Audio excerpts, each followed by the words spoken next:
ഈ വേനൽ ചൂടിൽ വിശപ്പും ദാഹവും ഒരുപോലെ മാറാൻ പറ്റിയ നല്ലൊരു ഡ്രിങ്കാണ്. ഇതിൽ പഞ്ചസാരയോ ശർക്കരയോ ഒന്നും ചേർക്കാതെ നല്ലൊരു ഹെൽത്തി ഡ്രിങ്കാണ് ഞാനിവിടെ ഉണ്ടാക്കുന്നത്. അതിനുവേണ്ടി അര കപ്പ് സേമിയ 2 മിനിറ്റ് ഒന്ന് വറുത്ത് പൊടിക്കണം. അധികം പൊടിയേണ്ട, ഒന്ന് പൾസ് ബട്ടൺ അമർത്തിയാൽ മതി. ഇനി അര ലിറ്റർ പാല് ഒരു പാനിലേക്ക് ചൂടാവാനായി വെച്ചിട്ടുണ്ട്. ഇനി ഒരു കപ്പിലേക്ക് 2 സ്പൂൺ മിൽക്ക് പൗഡർ, ഇതിൽ നിന്നും കുറച്ച് ചൂടുപാൽ ഒഴിച്ച് മിക്സ് ചെയ്ത് നമുക്ക് മാറ്റി വെക്കാം. ഈ പാൽ ഇതപ്പോൾ നന്നായി ചൂടായിട്ടുണ്ട്. ഇനി ഇതിലേക്ക് നമ്മൾ പൊടിച്ച് വെച്ചിരിക്കുന്ന സേമിയ ഒന്ന് ചേർത്ത് കൊടുക്കാം. ഇത് പെട്ടെന്ന് തന്നെ വെന്ത് കിട്ടും. ഒന്ന് ലോ ഫ്ലെയിമിൽ അടച്ച് വെച്ചാൽ മതി.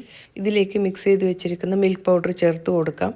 എല്ലാം കൂടി ഒന്ന് യോജിപ്പിച്ച് നമുക്കിതൊന്ന് തണുക്കാനായി മാറ്റി വെക്കാം. ഞാൻ ഫ്രിഡ്ജിലേക്ക് 1 മണിക്കൂർ തണുക്കാനായി മാറ്റി വെച്ചിരുന്നു.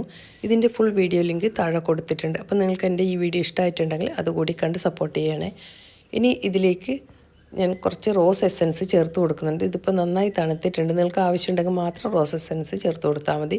പിന്നെ പൊമോഗ്രാനേറ്റും ബദാം ചെറുതായി നുറുക്കിയത്, പിസ്ത ചെറുതായി നുറുക്കിയതും, പിന്നെ കുറച്ച് ഡേറ്റ്സ്, ഞാൻ 2-3 ഡേറ്റ്സ് പാലിൽ അരച്ച് ചേർത്തിരുന്നു. നല്ല മധുരം ഉണ്ടാവാൻ വേണ്ടിയാണ്. പിന്നെ ഫ്ലാക്സ് സീഡ് ഞാൻ കുതിർത്ത് വെച്ചിട്ടുണ്ടായിരുന്നു, അത് ഇതിലേക്ക് ചേർത്തുന്നു. 1 സ്പൂൺ ഫ്ലാക്സ് സീഡായിരുന്നു കുതിർത്ത് വെച്ചത്, അതുകൂടി ഇതിലേക്ക് ചേർത്ത് കൊടുക്കുന്നുണ്ട്. ഇനിയിപ്പോൾ എല്ലാം കൂടി നമുക്ക് നന്നായി മിക്സ് ചെയ്യാം. നല്ലൊരു ഡ്രിങ്കാണ്. നിങ്ങൾക്കെല്ലാം ഇഷ്ടമായെന്ന് കരുതി. ഇഷ്ടമായി ലൈക്ക് ചെയ്യാൻ മറക്കല്ലേ. താങ്ക്